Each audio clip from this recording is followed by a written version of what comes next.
اعوذ باللہ من الشیطان الرجیم بسم اللہ الرحمن الرحیم اللہم صلی علی سیدنا مولانا محمد و بارک وسلم صلی علیہ۔ اور اپنی قسمیں آپس میں بے اصل بہانہ نہ بناؤ کہ کہیں کوئی پاؤ جمنے کے بعد لغزش نہ کرے اور تمہیں برائی چکنی ہو، بدلہ اس کا کہ اللہ کی راہ سے روکتے تھے اور تمہیں بڑا عذاب ہو، اور اللہ کے عہد پر تھوڑے دام مول نہ لو، بے شک وہ جو اللہ کے پاس ہے تمہارے لیے بہتر ہے۔ اگر تم جانتے ہو جو تمہارے پاس ہے ہو چکے گا، اور جو اللہ کے پاس ہے ہمیشہ رہنے والا، اور ضرور ہم صبر کرنے والوں کو ان کا وہ صلہ دیں گے جو ان کے سب سے اچھے کام کے قابل ہو۔ جو اچھے کام کرے، مرد ہو یا عورت ہو اور ہو مسلمان، تو ضرور ہم اس سے اچھی زندگی جلائیں گے، اور ضرور انہیں ان کا نیک اجر دیں گے جو ان کے سب سے بہتر کام کے لائق ہو۔ تو جب تم قرآن پڑھو تو اللہ کی پناہ مانگو شیطان مردود سے، بے شک اس کا کوئی قابو ان پر نہیں جو ایمان لائے اور اپنے رب ہی پر بھروسہ رکھے۔ اس کا قابو تو انہی پر ہے جو اس سے دوستی کرتے ہیں اور اس سے شریک ٹھہراتے ہیں، اور جب ہم ایک آیات کی جگہ دوسری آیات بدلیں، اور اللہ خوب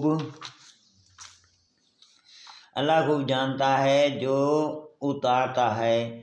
کافر کہیں تم دل سے بنا لیتے ہو، بلکہ ان میں اکثروں کو علم ہی نہیں۔ تم فرماؤ اسے پاکیزگی کی روح نے اتارا تمہارے رب کی طرف سے ٹھیک کہ اس سے ایمان والوں کو ثابت قدم کرے اور ہدایت اور بشارت مسلمانوں کو۔ اور بے شک ہم جانتے ہیں کہ وہ کہتے ہیں یہ تو کوئی آدمی سکھاتا ہے جس کی طرف ڈھالتے ہیں، اس کی زبان عجمی ہے اور یہ روشن عربی ہے۔ بے شک وہ جو اللہ کی آیاتوں پر ایمان نہیں لاتے اللہ انہیں راہ نہیں دیتا، اور ان کے لیے دردناک عذاب ہے۔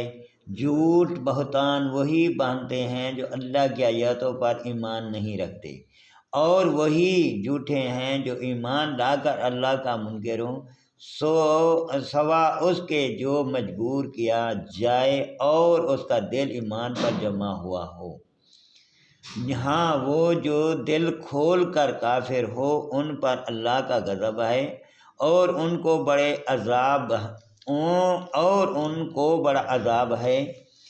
یہ اس لیے کہ انہوں نے دنیا کی زندگی آخرت سے پیاری جانی، اور اس لیے کہ اللہ ایسے کافروں کو راہ نہیں دیتا۔